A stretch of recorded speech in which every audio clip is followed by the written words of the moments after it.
I'm Clinton Griffiths. The latest supply-demand report from USDA appeared to have given grains little to rally over.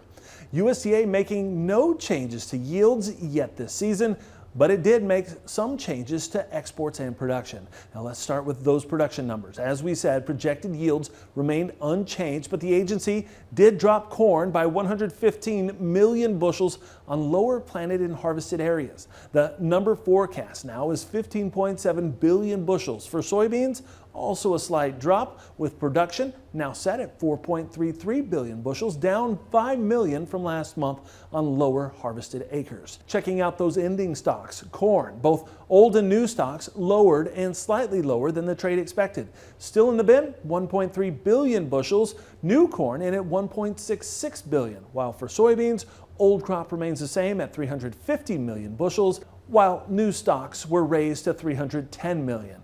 Wheat old crop remains unchanged at 851 million bushels, new crop lowered 8 million to 890 million bushels. Ag Day's Michelle Rook joins me with an in-depth look at those numbers. And Michelle, one thing that caught our eye, corn exports are now expected to be 2.8 billion bushels, which would be a record high.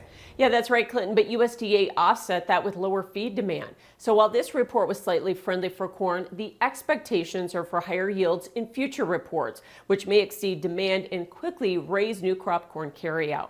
Now, as far as soybeans and wheat, the WASDE report was neutral.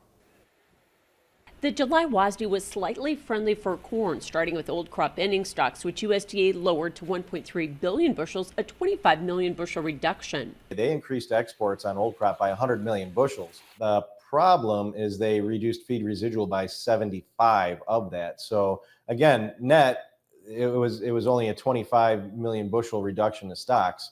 USDA left yield unchanged but lowered production on new crop by 115 million bushels due to a 600,000 acre cut in harvested acres. However, ending stocks were only lowered to 1.66 billion bushels. This split says USDA actually cut feed demand and left new crop exports unchanged. I think the new crop number, it was reduced 90 million bushels, but we thought it would actually be a little bit more than that because of we weren't anticipating a reduction in feed residual already for new crop. Split says with the new demand trend and the market already expecting higher corn yields due to ideal weather, that could quickly raise carryout closer to 2 billion bushels in future reports, at least to start.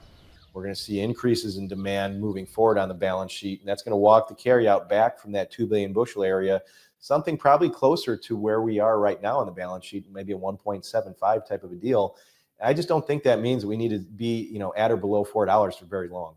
Soybean yield was left unchanged, but with lower harvested acres, production was lowered 5 million bushels. Yet USDA increased new crop ending stocks by 15 million bushels to 310 million bushels. What they did is they reduced the soybean export estimate that was by 70 million bushels, but they increased crush by 50. So we had a net reduction in demand of 20 million bushels overall.